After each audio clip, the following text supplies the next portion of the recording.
Hello and welcome to Property TV. This is Property Matters and I'm Stephen Galpin.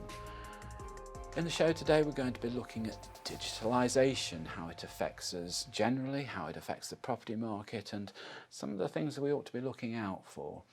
Now, I'm very fortunate today to have with me Bob Wigley, who's an author whose new book, The Story of a Distracted Generation, Bob, deals with the whole issue of digitalisation, right from home, right through to business, right through to property matters.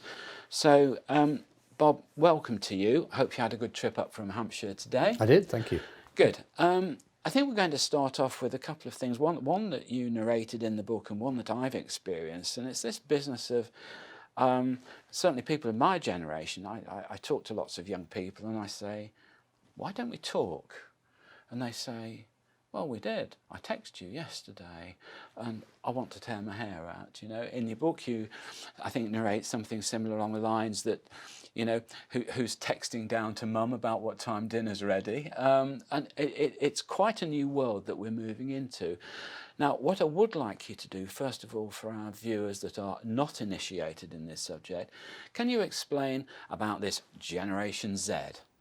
Yeah, so Generation Z, broadly people right now aged between about 5 and 25. And what's interesting about them is they've never known a time when the kind of technologies that you and I acquired during our lifetimes weren't around.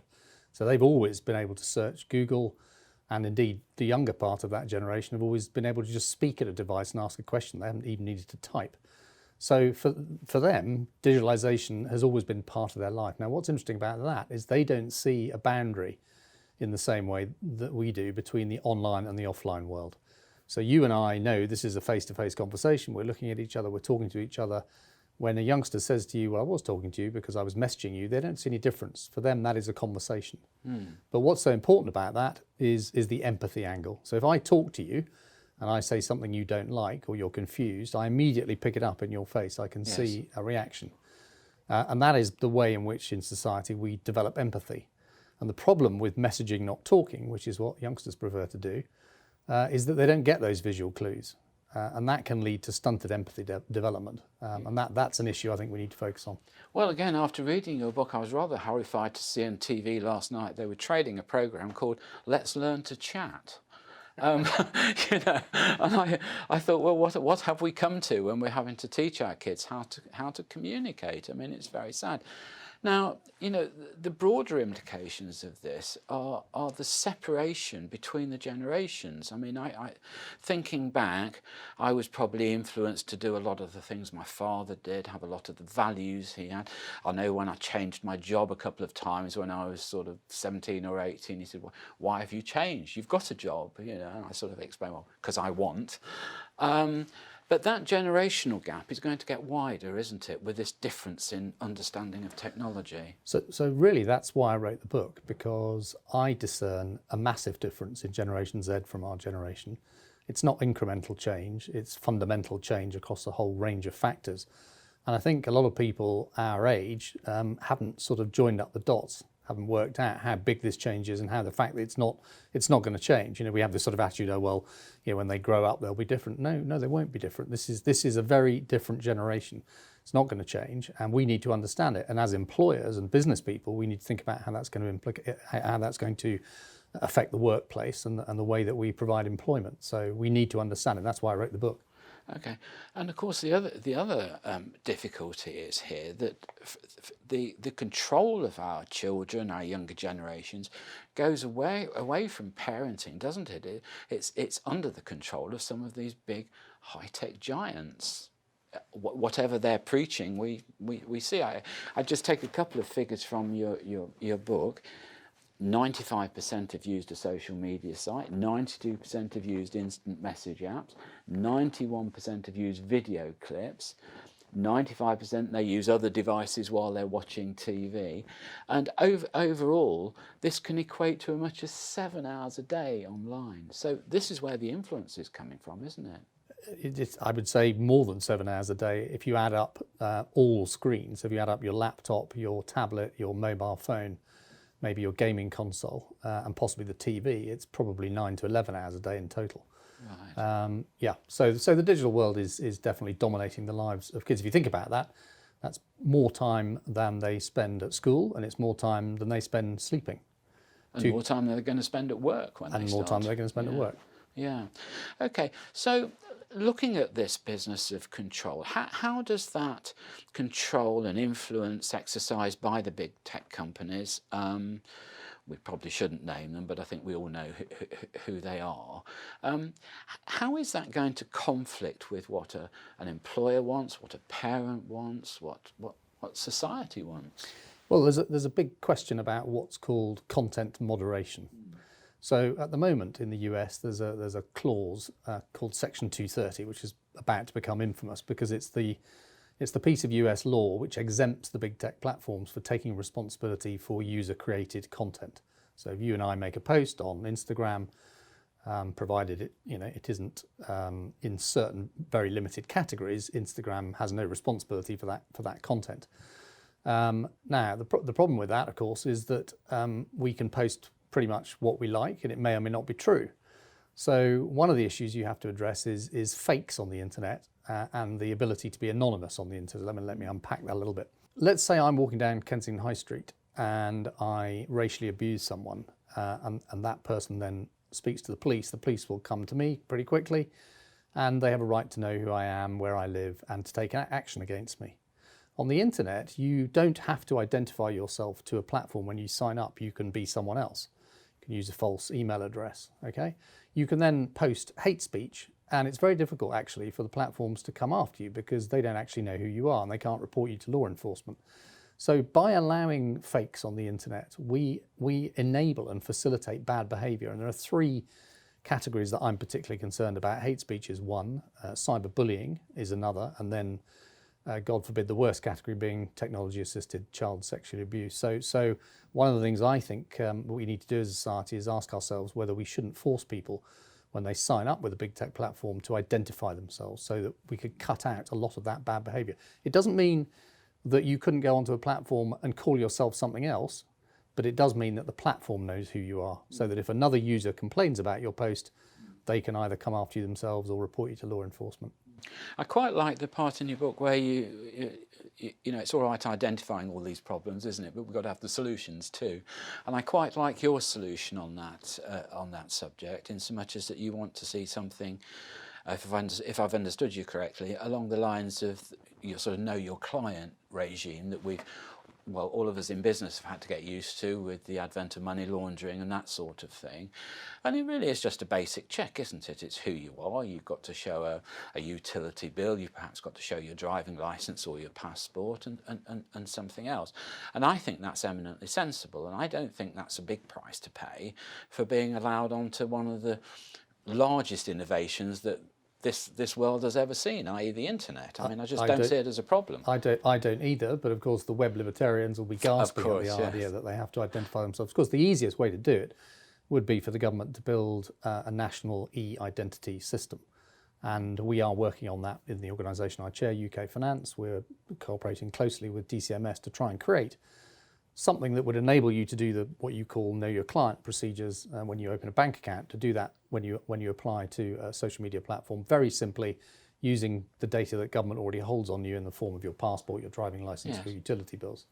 Well, I think that's a splendid idea, because I mean I've sat as a magistrate for many years, and if you look at the cases of paedophilia and that sort of thing, I don't think I've ever had anybody that was actually purporting to be themselves on the internet. They're all either anonymous or using fake identities, and you know that really has to stop, because it's becoming a really serious social issue. Just to put it in context for you, to try and put some scope around the scale of it, Facebook have actually started to try and take down fake accounts, and they report on their own activity.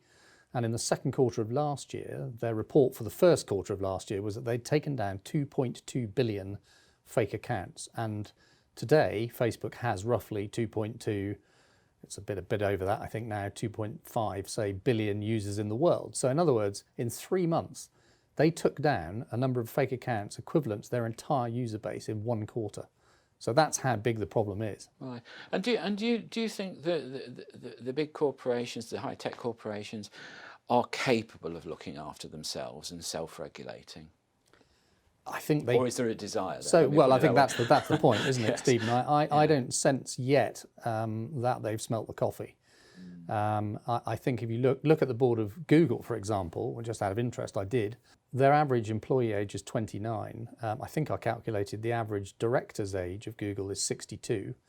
The youngest person on the board is 47, and nearly everybody on that board is, if not hundreds of millionaires, a multimillionaire, with one exception, a lady academic who's a microbiologist. Now, if this was a company that wanted its business model challenged, and you expect in the modern age diversity in your governance processes, right?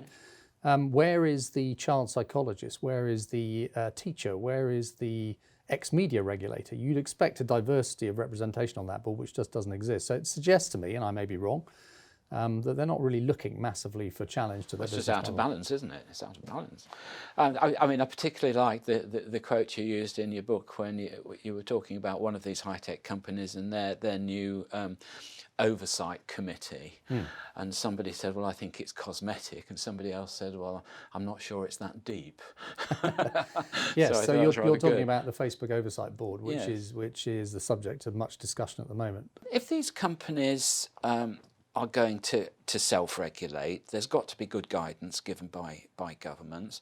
But again, a point in your book is that all of this change to digitalisation has taken place so quickly that it's overtaken governments, it's overtaken legislation. How do we pull that back?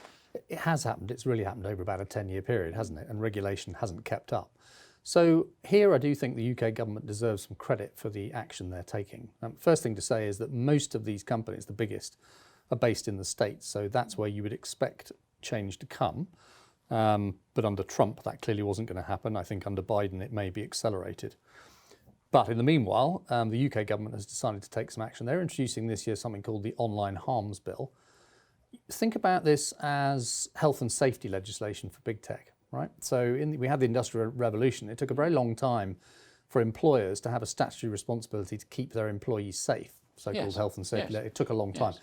Well, I think we're about to have the same in big tech. So what the Online Harms Bill will do for the first time, and this is groundbreaking, first time anywhere in the world, it will place a responsibility, a statutory duty of care actually, on big tech platforms to have regard to the harms that their products and services may cause their users, particularly the young and the vulnerable. And then the big techs will have a responsibility to take actions to mitigate those harms. And every year, Ofcom will look to see what assessments they've made and then what actions they've taken. And if they don't think the actions are sufficient, they'll have the ability to fine the big tech platforms. I think that's a really impressive idea.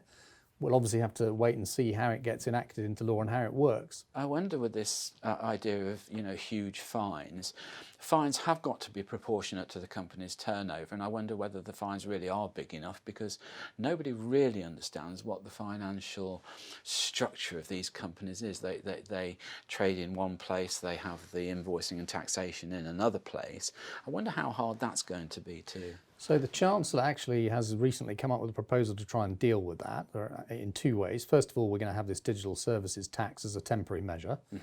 But that won't stop companies legally moving profits around under the rules of taxation law internationally.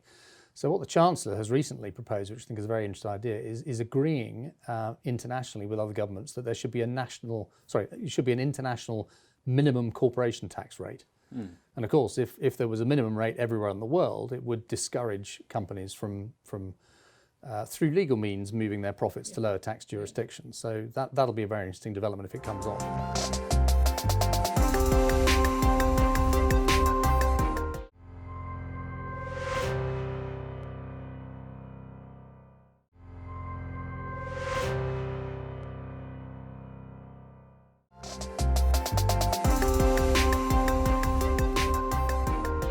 And look, I want to just talk to you briefly about some of the horrors that arise out of your book. And one of the things that absolutely frightened me was this business of gaming.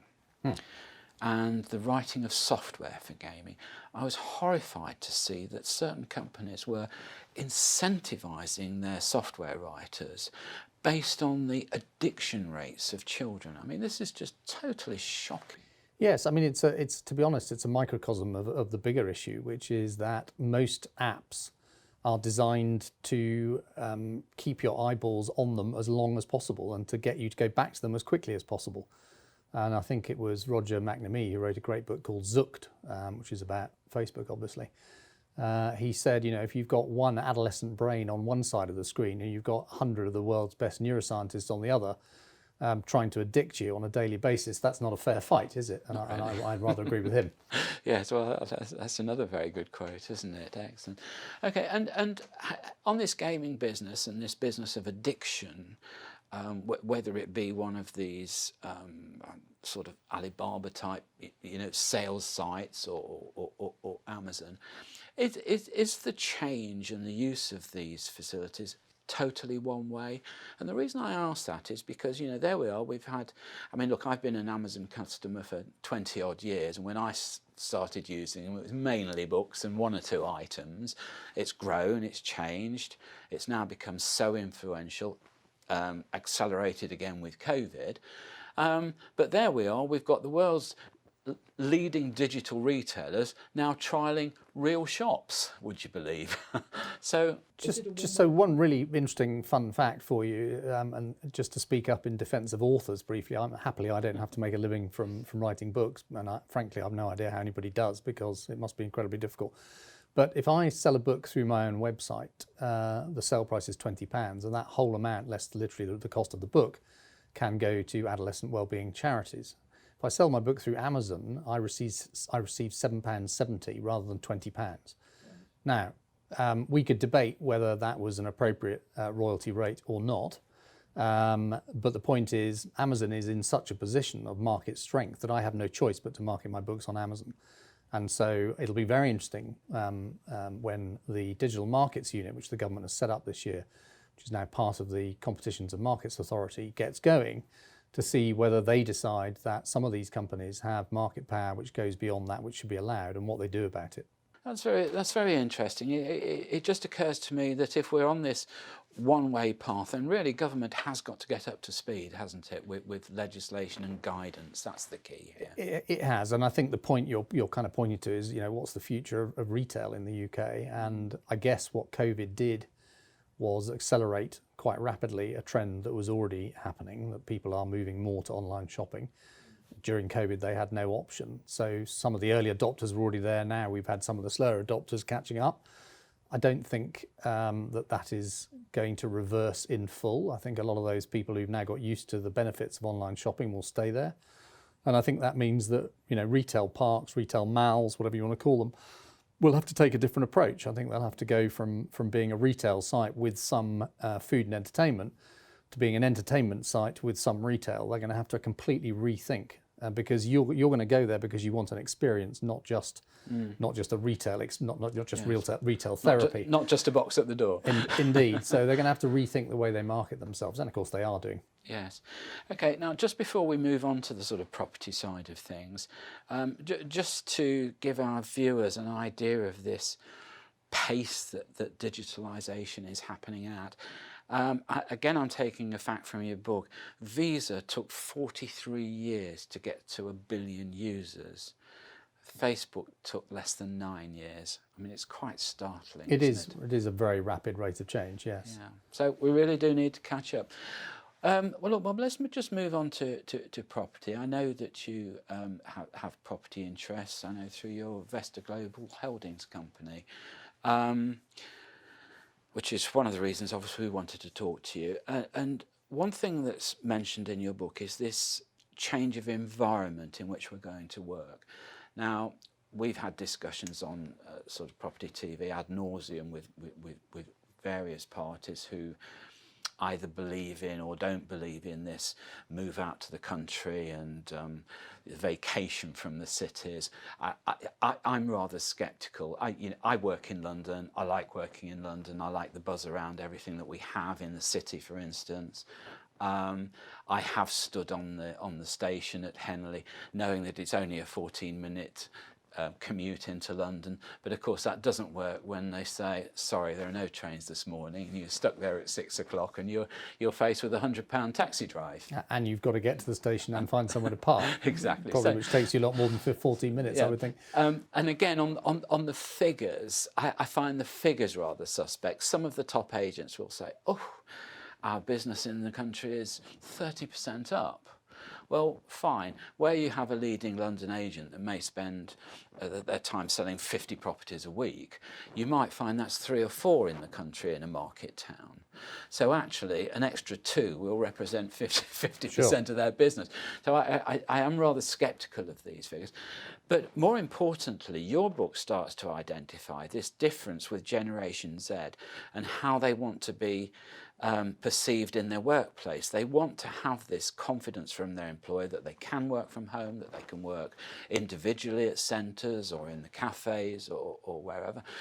Bob, I'm sure you're the same as me. Sometimes you walk into a Starbucks and you think, all these kids on the computers, do they ever buy anything in here, or have they just moved using the Wi-Fi? Yeah, just moved in and used the Wi-Fi. But actually, you know, they probably have, and maybe that's not a bad thing. I don't know, but it's certainly changing, isn't it? And this is going to have a huge effect on not only office space, but the investment in office space, because a lot of our pension funds invest in the institutional landlords.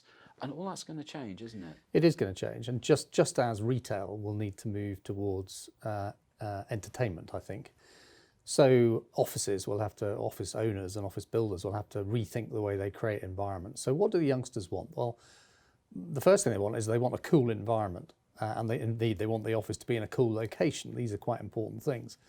They're very concerned about the environment. So we're going to need to think about what we call biophilic properties. We need to think, how do we bring a sense of the environment into the office through using biophilic materials? That's going to be, I think, one of the biggest trends in office design over the next 10 to 20 years. Then you've got to think about, well, what does the employee want when they get there, the young one? They want not to do what we did, which was probably go and work for a big company with a strong brand name that made lots of profit and stay there for 5 to 10 years and progress through a career. They're more interested in what I call take, learn, move. They may have done 2 or 3 internships by the time they come to you. They want to stay with you perhaps only for a few months. They want to learn what they can and move on. So you should expect youngsters to job hop. When they're with you, you shouldn't expect them necessarily just to want to do one thing. They want a sort of customized job that fits precisely their hyper-personalized experience of the digital world moved into the employment area. So it's going to be a very different employment setting for employers going forward, and that requires quite a lot of thought. Now, Bob, there are 1 or 2, again, horror stories in your book. The business of faking profiles to be able to say anything you like on the internet. This should be covered if legislation comes in to make some of these ideas you have sort of mandatory. But what's the solution here? What's the parent's solution, the guidance that they need to give to their kids to be able to cope with this properly? Because I can see from your book the undertone is that these kids are going to have great difficulty differentiating between what's real and what's fake. Yeah, that's the issue, isn't it? So I think there isn't a silver bullet. We need a series of. I was hoping you were going to give us one. Well, I'll give you several. I think the point is not one, is what I'm trying to say. So I think the first thing is parents need to take more interest in their children's online lives. So I don't know about you, but when I talk to my children, I say, "What have you been doing today?" And they'll, pre-COVID, they'll talk about going down to the park and playing football, or I met John, had a game of tennis, or whatever. I don't say, so between 11 p.m. and 2 a.m. when you spent 3 hours on Instagram and Snapchat, as a matter of interest, without prying, who were you talking to and what kind of things were you talking about? We just don't have those conversations with our kids, most of us. So I think we've got to engage ourselves a little more in the online life, because that way we might be able to help our children understand some of the risks about the difference between an online experience and an offline experience, okay? Second thing I think is we need something in our education system that helps the children themselves understand the kind of risks they're going to face. So we have compulsory sex education in schools, but bizarrely, because I would argue it's much more relevant to every child at a much younger age, we don't have anything called responsible internet use education. And I think we should. I think it should be part of the national curriculum. So there are a couple of ideas for you. And of course, as elder people, we've got to understand the meaning of nomophobia, haven't we? We have the fear of missing out, or indeed the fear of having nothing to miss out on, Yes. As one of my Or having our youngsters put it to mobiles me. taken away. Indeed, yes, and yes, disconnection anxiety, as the cyber psychologists call it. Okay. Well, Bob, thank you so much for joining us today. That's been so informative. I must say I've had a couple of sleepless nights since reading your book. But it's a huge insight into the changes that we're facing. I hope it doesn't disturb our property markets too much. I have a fear that it might in the short term, and it might cause a lot of pension funds and investors difficulty, both with their conscience and with their practical investments. But again, thank you so much for joining us. Very grateful. And I hope you'll come back and see us again. I certainly will. Thank you for having me. Can I just say one thing? The title of the book is Born Digital. Yes. The Story of a Distracted Generation. That's Yes. the strapline. That's the story of a distracted generation, just in case your listeners are thinking about reading it. Okay. Thanks so much. Bob Wigley, thank you very much indeed. That's all we've got time for today. So that was Property Matters. Join me again next time. I'm Stephen Galpin. See you then.